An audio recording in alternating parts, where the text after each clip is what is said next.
그 애굽과 가나안 땅에 대기근이 이르렀을 때 어떻게 그 사람들이 구제되는가? 다시 말하자면 요셉이 총리가 되어서 어떻게 그 대기근 흉년을 해결하는가, 거기에 대한 정책과 그 정책이 실제로 이루어지는 내용들을 우리들에게 보여주고 있습니다.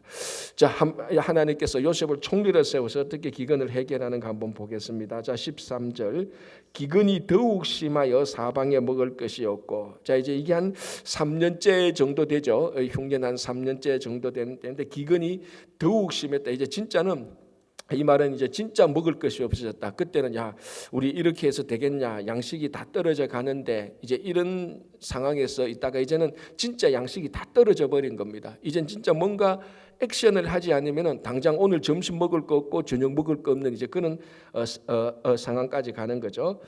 자, 14절, 요셉이 곡식을 팔아 애굽 땅과 가나안 땅에 있는 돈을 모두 거두어 들이고. 자, 돈에다가 이제 동그라미 치셔야 됩니다. 첫 번째로 이제 요셉이 어떤 정책을 하는가 하면은 이 대기근을 해결하기 위해서 한마디로 말하면은 애굽의 왕권을 절대적으로 강화시킵니다. 왜냐하면 이 지금 나라가 절대절명의 위기가 빠지게 됩니다. 그런데 이 위기를 해결하려면은 국가가 하나 되어야 되는데, 이게 국가가 하나 되지 않고 백성들이 자기 마음대로 농사짓고 막 이랬다가는 나라가 망하거든요. 그래서 요셉의 지금 제일 중요한 정책은 절대 왕권을 지금 강화시키는 겁니다. 물론 이 당시에는 민주주의 이런 개념이 전혀 없을 때인데, 이제 국가가 얼마나 힘을 강하게 가지고 이 나라를 잘 그러니까 드라이브를 하느냐 못하느냐, 거기에 따라서 이 기근을 해결하느냐 못하느냐 완전히 이제 결정되거든요. 그래서 이제 요셉이 국가의 절대 권력 강화, 그러니까 바로 그 애굽의 왕 바로에게 권력을 하나로 쫙 모으게 하는 그거부터 시작하는 겁니다. 자, 첫 번째, 이제 곡식이 없으니까 이제 기근이 나서 곡식이 없으니까 그 곡식은 이미 애굽의 왕궁에는 있거든요. 왜냐하면 풍년 때에 다 거두어 들고 다 준비를 해놨단 말이죠. 그래서 이제 다 기근이 되니까 백성들이 이제 다 곡식을 구하러 옵니다. 공짜가 어디 있습니까? 그죠? 자, 돈 내라라는 겁니다. 아직 돈은 있으니까 그래서 돈 주고 곡식을 삽니다. 자, 그리고 15절 보면 이제 어느 정도 곡식을 샀다가 이거 5년 동안 못 먹지 않습니까? 한 5년 동안 못 먹으니까 한 그 몇 개월 있다가 곡식이 다 떨어집니다. 자, 또 곡식 또 사러 가야 되죠. 돈 있습니까? 없습니까? 돈 없어요. 다 떨어졌어요. 자, 16절, 요셉이 이르되 너희의 가축을 내라. 돈이 떨어졌은즉 내가 너희의 가축과 바꾸어지리라. 자, 돈을 다 거두어들였습니다. 자, 그다음에 이제 또 양식 떨어지니까 이제 그러면은 너희들 그 가축 가지고 와. 우리 양식 줄게. 이제 가축도 다 거두어드립니다. 자, 그러면 또 몇 개월 먹고 나면 또 양식이 떨어지고, 자, 이제 돈도 없어, 가축도 없어. 뭐밖에 남았습니까? 몸밖에 없습니다. 몸하고 땅밖에 없습니다. 자, 보십시오. 18절, 그 해가 다 가고 새 해가 되며, 아마 이건 이제 3년째 4년째 되겠죠. 무리가 요셉에게 와서 그에게 말하되 우리가 주께 숨기지 아니하나이다. 우리의 돈이 다하였고 우리의 가축대가 주께로 돌아갔사오니 주께 낼 것이 아무것도 남지 않았다. 자, 우리의 몸과 토지뿐이라. 18절 것은 몸과 토지뿐이라. 아직까지 그러니까 이 백성들이 용신할 여유가 있는 겁니다. 왜냐하면 돈은 없고 가축은 없어도 몸은 있잖아. 땅이 있잖아. 노동력과 땅이 있단 말이에요. 그래도 이 가지고 어떻게 운신해 볼 이 여유가 있습니다. 그런데 이제 기근이 되니까 그것까지도 다 내라는 겁니다. 그래야 양식을 주겠다는 겁니다. 자, 지금 요셉이 의도적으로 계속해서 백성들을 꼼짝 못하게 만드는 거예요. 의도적으로 가축, 돈, 이제 드디어 몸과 토지까지도 거두어들이고 양식을 주는 겁니다. 자, 19절, 우리가 어찌 우리의 토지와 함께 주의 목전에 죽으리이까? 우리 몸과 우리 토지를 먹을 것을 주고 사소서. 우리가 토지와 함께 바로의 종이 되리니. 여기 이제 핵심이죠.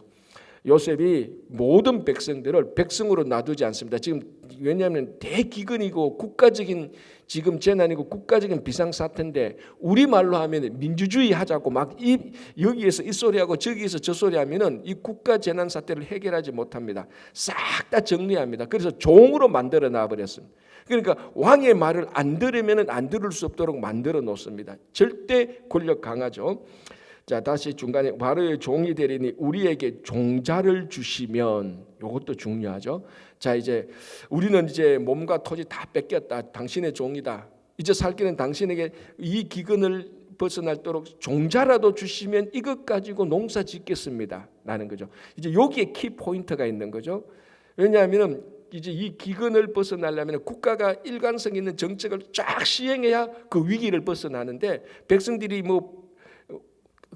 그러니까 백성들이 용신할 여지가 있으면 왕의 말을 잘 안 듣는단 말이죠. 자, 그러면 그 기근을 해결하지 못합니다. 그래서 싹 다 종으로 만들어 가지고 이제 이 종들이 와서 우리에게 땅도 좀 빌려주고, 이제는 원래 자기 땅인데 국가에 다 팔았으니까 빌려주고, 씨앗도 없으니까 종자도 주시면 이거 심겠습니다. 이제 이 정도까지 된 거죠. 자, 20절. 그러므로 요셉이 애굽의 모든 토지를 다 샀어. 자, 애굽의 모든 토지를 다 사서 바로에게 바치니 애굽의 모든 사람들이 기근에 시달려 각기 토지를 팔았습니다. 땅이 바로의 소유가 되니라. 자, 23절. 자, 그리고 21절, 22절 제사장들의 토지는 가만히 놔뒀습니다. 23절. 요셉이 백성에게 이르되 오늘 내가 바로를 위하여 너희 몸과 너희 토지를 샀노라. 여기 종자가 있으니 너희는 그 땅에 뿌리라.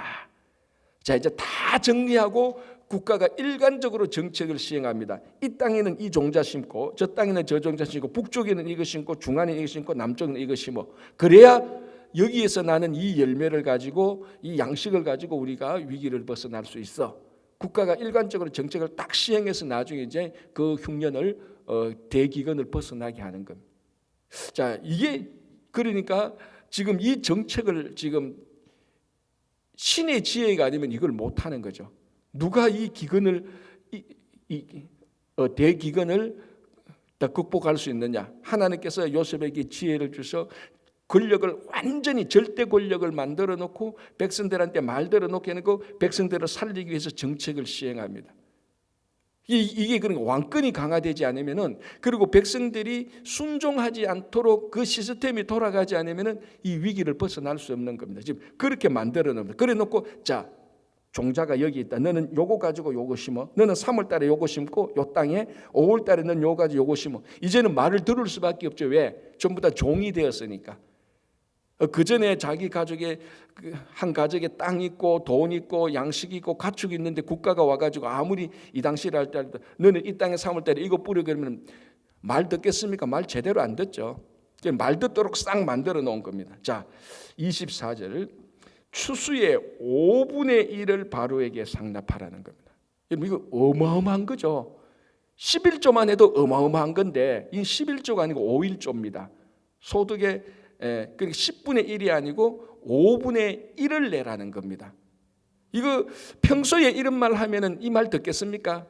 이곳저곳에서 반란이 일어날 겁니다. 막 저항이 일어날 겁니다. 우리 양식 다 뺏어간다고 5분의 1을 달라고 10분의 1도 없다. 100분의 1도 택도 없다. 막 반란이 일어날 겁니다. 근데 지금 이제 꼼짝없이 5분의 1을 내야 되는 거다. 자, 그러면 이거를 요셉이 이 정책을 썼는 게 백성들을 괴롭게 하려고 한 것입니까? 국가를 살리기 위한 것이죠. 자, 그런데 보십시오. 24절에 추수의 5분의 1을 바로에게 상납하고 5분의 4는 너희가 가져서 토지의 종자로도 삼고 너희의 양식으로도 삼고 너희 가족과 너희 어린 아이의 양식으로도 삼아라. 자, 결론적으로 이 기근 속에 5분의 1, 즉 20%는 국가에 내고 80%는 자기들이 가졌습니다. 그런데 신기한 거는요, 아무도 굶어 죽지 않아요. 살아요. 무슨 말인가 하면은 이게 이제 정치하자면 낼 거 내고 자기 가질 거 가지도 안 죽어요. 굶어 죽지 않아요.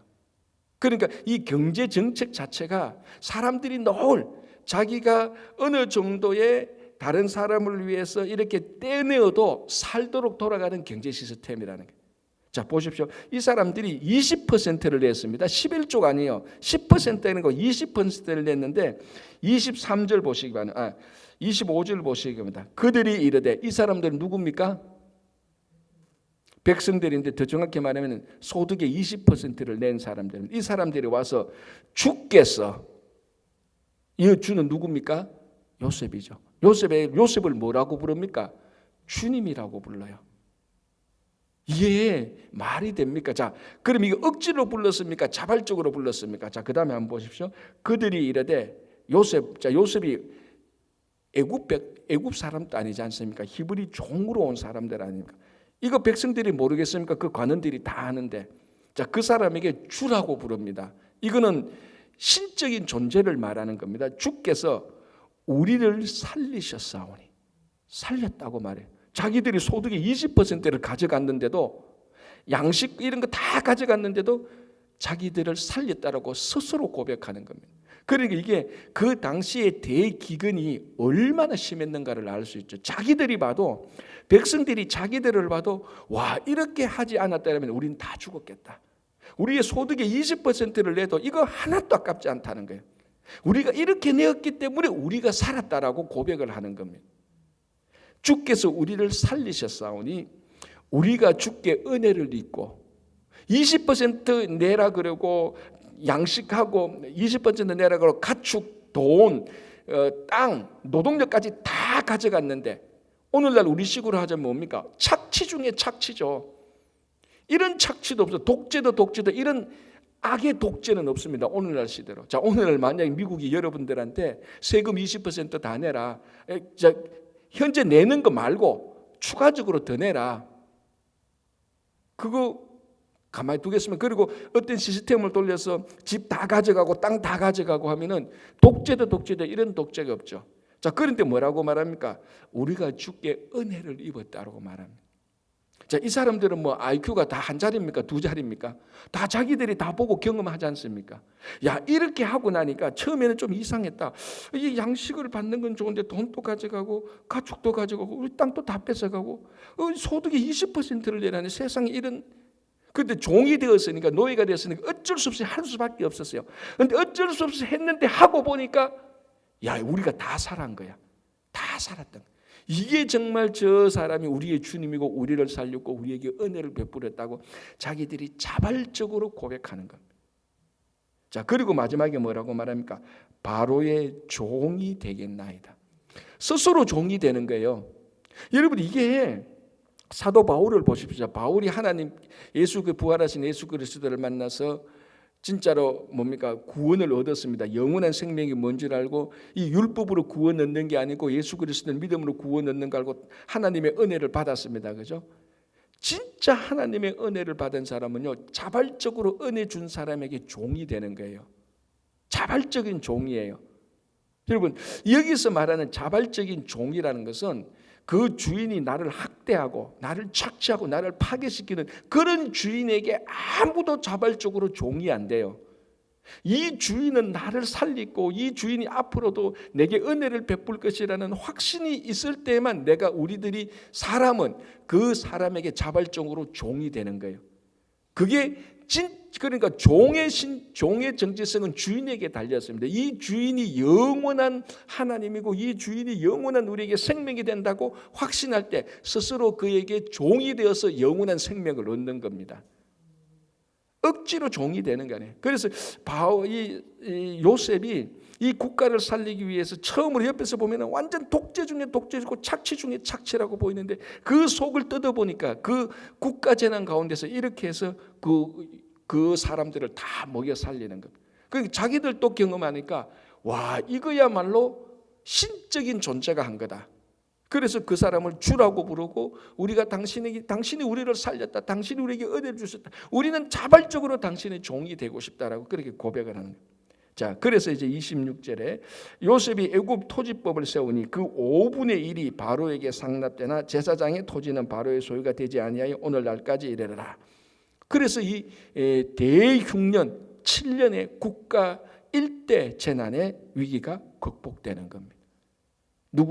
하나님이 요셉과 함께 하셔서 요셉 한 사람에게 하나님 신적 지혜, 우리 뭐 젊은이들 늘 이런 말 하죠. 진짜 묘수가 나올 때 요즘 신의 한 수라 그러지 않습니까? 이게 바로 최초의 신의 한 수입니다. 그 지역의 모든 기근을 해결했던. 그래서 하나님께서 그 위기를 극복하게 하는 이런 겁니다. 자, 이제 분위기가 싹 바뀌죠. 27절 보겠습니다. 이스라엘 족속이 애굽 고센 땅에 거주하며, 자 이건 우리가 앞에서 봤죠. 고센 땅이 왜 좋은 땅인가 우리가 그 지난주 토요일인가요? 제가 정확히 얘기했죠. 금요일인가 토요일인가. 고센은 첫 번째 뭡니까? 나일강의 하류에 있어서 목축하기 제일 좋은 땅이다. 두 번째는 뭡니까? 여차하면은 유다로 도망갈 수 있는 그 경계선에 있는 땅이다. 셋째, 애굽의 중심부에서 멀리 떨어져 있어가지고 애굽으로부터 상대적으로 덜 간섭을 받는 땅이다. 그래서 인종의 순수함, 신앙의 순수함을 지킬 수 있는 땅이 고센 땅이었습니다. 그러니까 이 고센 땅에 머무는 것도 신의 한 수죠. 요셉이 거기서 살면서 22년 동안 살면서 어디가 제일 좋은 땅인가, 우리 가족을 위해서 어디가 제일 좋은 땅인가 미리 보는 겁니다. 그리고 고센 땅에서 사는 거죠, 그죠? 자, 27절 이스라엘 족속이 애굽 고센 땅에 거주하며 거기서 생업을 얻어 생육하고 번성하였더라. 생업을 얻어서 목축을 하면서 생육하고 번성했다. 자, 생육하고 번성했다는 것은 하나님이 천지를 창조하시고 사람을 만드시고 난 다음에 주 첫 번째 명령이죠. 생육하고 번성했다. 자, 여러분 이 생육하고 번성한 이 기간이 대흉년 기간이 포함되는 겁니다. 그러니까 하나님께서 자기 자녀를 돌보실 때는 어떻게 보면은 착취인 것 같은데 지나고 나면은 그런 일 때문에 우리를 살리신 겁니다. 그런 일 때문에. 그러니까 이게 우리가 늘 얘기하지만 하나님의 방법과 인간이 똑똑하다고 쓰는 방법이 얼마나 다른지 모릅니다. 얼마나 다른지. 지금 우리는 이렇게 하고 저렇게 하면 살 것 같죠. 하나님 이렇게 하면 저렇게 하면 우리 죽습니다. 근데 지나고 나면은 하나님의 방식대로 하나님의 방식대로 따라온 그 가정이나 교회는 살고, 자기 뜻대로 이루어진 교회는 똑똑한 것 같지만 했지만 그 가정과 그 자녀와 그 교회와 국가는 나중에 다 망하게 되는 겁니다. 자, 이 고센 땅에 가서 이 가족들이 완전히 살았고, 살은 정도가 아니고 뭐라고요? 생육하고 번성한 겁니다. 원래 하나님의 창조의 명령 그대로 살아가게 되는 겁니다. 그죠? 자, 이제 놀라운 일이 또 하나 생기는데 28절 야곱이 애굽 땅에서 17년을 거주했다. 이제 야곱이 애굽에 올 때 몇 살이었죠? 130살. 130살에서 이제 17년 살고 147살에 이제 야곱이 죽게 되는 겁니다. 죽기 전에 자 29, 30, 31절에 야곱이 요셉을 부릅니다. 그리고 유언을 합니다. 그 애굽 땅에서 유언을 듣고 실행해 줄 사람은 요셉밖에 없죠. 요셉이 총리니까.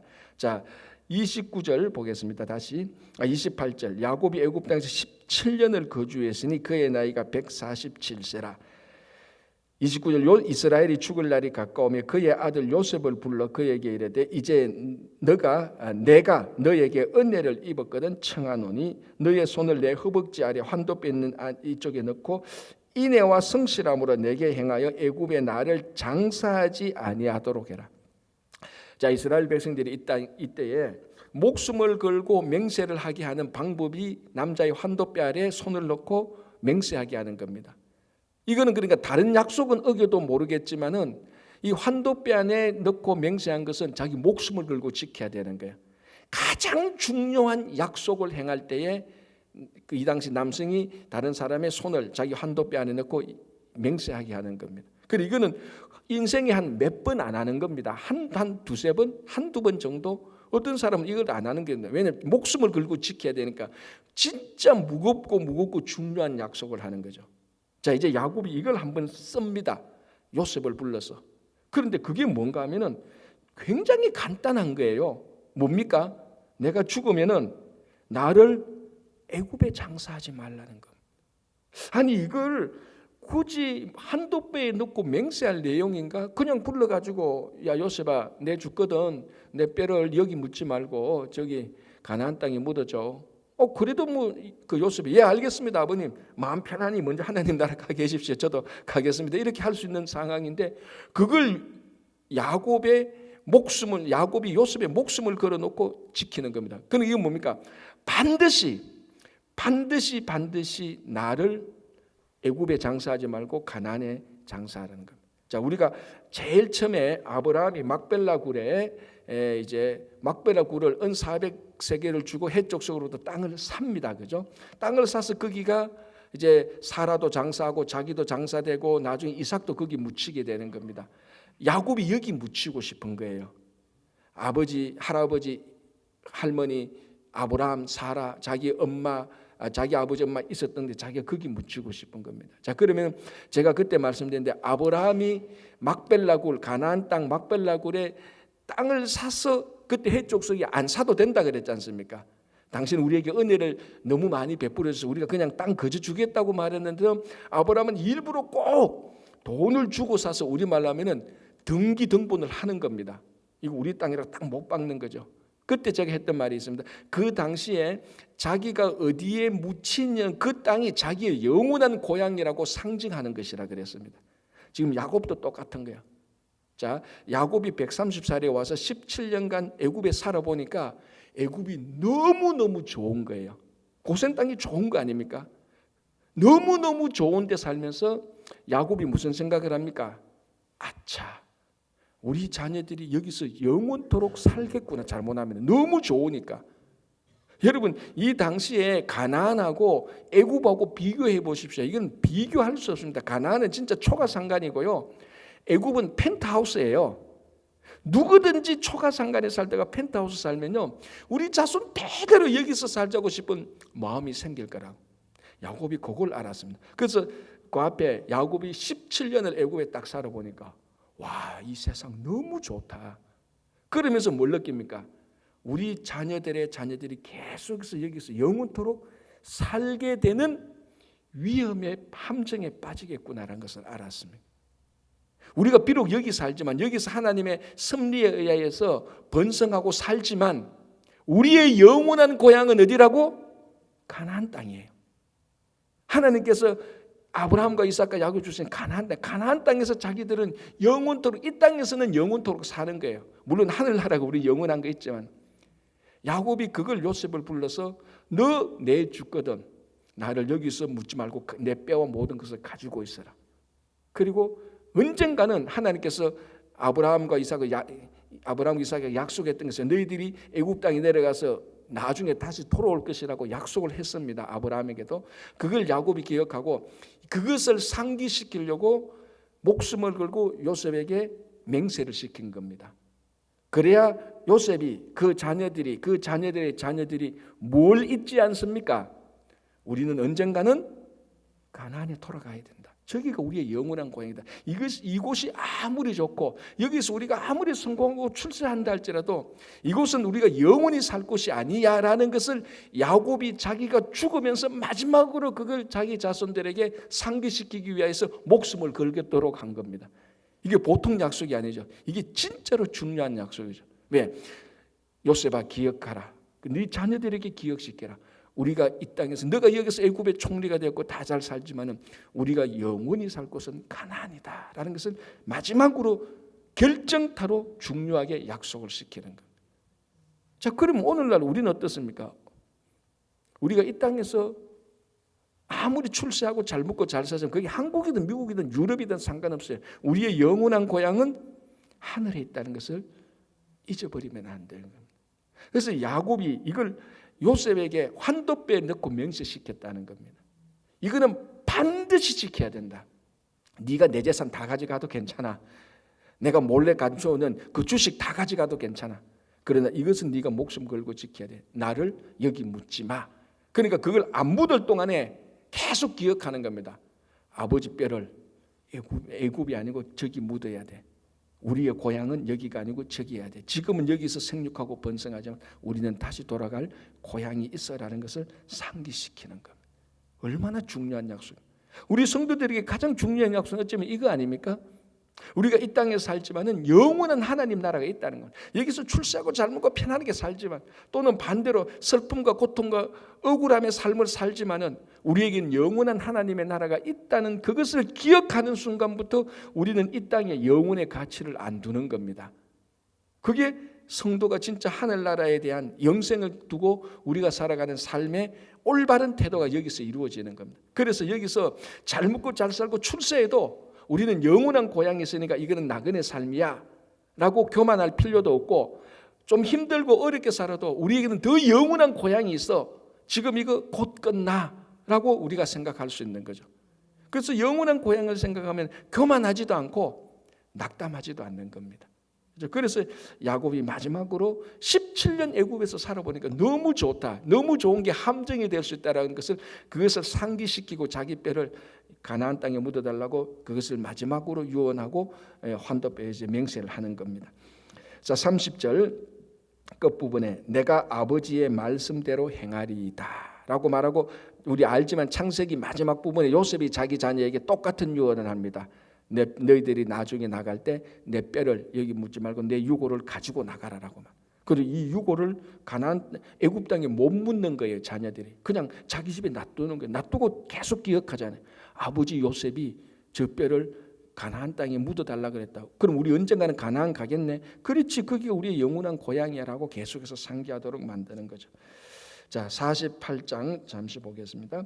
이 일 후에 어떤 사람이 요셉에게 말하기를 너의 아버지가 병들었다 하므로 그가 곧 두 아들 므낫세와 에브라임과 함께 이르니, 어떤 사람이 야곱에게 말하되 내 아들 요셉이 너에게 왔다며 이스라엘이 힘을 내어 침상에 앉아. 이제 147세입니다. 이제 기력이 다 떨어져서 몸은 진짜 더 이상 마음대로 작동하지 못해요. 이제 그러니까 어떤 사람이 이 야곱이 이제 오래 살지 못하겠다 하니까 요셉이 그 얘기를 듣고 자기 두 아들을 데리고 오는 거죠. 마지막쯤에 마지막 병문안 정도. 자, 그런데 이제 이 2절 끝부분에 이스라엘이 힘을 내어 침상에 앉아. 야곱이 힘을 내어서 침상. 이제 여기서 힘을 낸다는 것은 다리와 손에 힘을 낸다는 거, 영적인 기운을 낸다는 겁니다. 여전히 몸은 꼼짝 못하는데 야곱은 영적인 기운이 남아 있는 거예요. 자, 이게 별거 아닌 것 같은데 되게 우리한테 생각해 볼 게 많죠. 이제 모든 사람은 나이가 들면은, 노년이 되면은 몸의 기력은 다 쇠합니다. 그건 뭐 영원한 진리죠. 자, 그런데 이제 우리 성도들에게 있어서 몸의 기력은 쇠하지만은 영적으로는 계속해서 성숙해야 되는 겁니다. 어느 정도 가서 머무는 게 아니고, 영적 성숙은 이 땅에서 호흡이 끊어질 때까지 영적으로 계속 성숙해야 되는 겁니다. 물론 건강 중요해요. 그거 뭐 안 중요하다는 말 절대는, 건강 진짜 중요하죠. 그러나 세상 사람들은 건강만 중요하다고 말하지만 우리는 건강보다 더 중요한 영적 기운을 끝까지 가지고 있는 게 중요하죠. 그래서 노년이 되면 될수록 신앙이 계속해서 더 성숙해야 됩니다. 자, 신앙의 성숙이라는 것은요, 인격의 성숙하고 똑같은 말이에요. 똑같은 말이에요. 그래서 우리 가끔 이런 말 많이 하지 않습니까? 진짜 잘 늙어야 된다는 말이 있지 않습니까? 진짜 노년이 될수록 젊은이들 볼 때, 와, 나도 저런 어른처럼 나중에는 신앙을 가지고 싶다라는 진짜 본이 돼야 되는 겁니다. 근데 평생 지 말만 하고 자기 뜻만 우기고 자기 것만 맞다고 하고 이 고집을 세울 때 그 자녀들 후손들이 그 신앙의 성숙과 인격의 성숙을 본받지 않는다면 정말로 우리는 삶의 의미가 없는 겁니다. 그래서 이제 야곱이 몸은 쇠하였지만 영적 기운은, 신앙의 성숙은 계속해서 있었다는 것은 사실은 이 한국말로는 잘 안 보이는데 히브리어를 보면 그 의미가 확실히 들어오는 겁니다. 이스라엘이 힘을 얻고 침상에 앉아 3절 요셉에게 이르되 이전에 가나안 땅 루스에서 전능하신 하나님이 내게 나타나사 복을 주시며 내게 이르시되 내가 너로 생육하고 번성하게 하여 너에게서 많은 백성이 나게 하고 내가 이 땅을 내 후손에게 주어 영원한 소유가 되게 하리라 하셨다.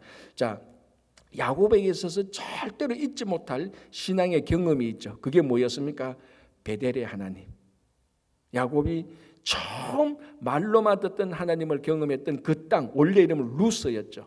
루스를 거기서 하나님을 만났다고 해서 하나님의 집으로 바꾸면서 베델로 만든 사람이 야곱 아닙니까? 야곱은 평생 동안 이걸 잊지 못해요. 그래서 세겜 땅에서 가족이 대학살 되기 직전에도 하나님께서 세겜에 있는 야곱에게 뭐라고 말합니까? 베델로 올라가라. 베델에서 약속을 했으니까. 지금 죽기 일보 직전에 이 야곱이 자기 요셉에게 하는 평생 자기 신앙의 경험, 자기가 진짜 하나님을 만났던 그걸 말하는 겁니다.